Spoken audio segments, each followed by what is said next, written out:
polni žile, kaj nam danes stiska pest, koga danes dobre vile nosijo tja gordo zvest.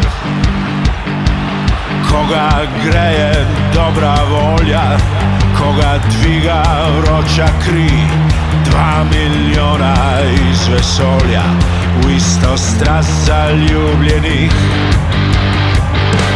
Naj se sliši do neba divji ritem Triglava, naj odmeva iz srca, dajmo zdaj Slovenija. Naj se sliši do neba divji ritem Triglava. V času prvenstva bomo tu v Celju, v centru mesta, na tem prenovljenem Krekovem trgu naredili tako imenovano navijaško cono. V času prvenstva tudi vozil tisti tako imenovani turistični vlakec, ki bo prevažal navijače od dvorane do centra mesta. Nekateri se še spomnite, leta 1980 je bilo tukaj Evropsko prvenstvo za mladince, leta 1999 smo tukaj organizirali tudi Evropsko prvenstvo za kadete, tako da neka tradicija je.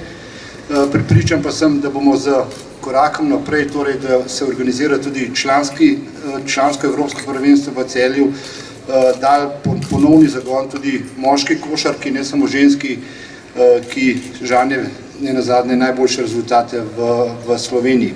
Praktično polovica dosedanjih selektorov moške članske reprezentance prihaja iz Celja, tudi nekaj vrhunskih igralcev je dalo to mesto in jaz sem prepričan, da bo samo Evropsko prvenstvo ponovni zagon za dvig tudi moške košarke.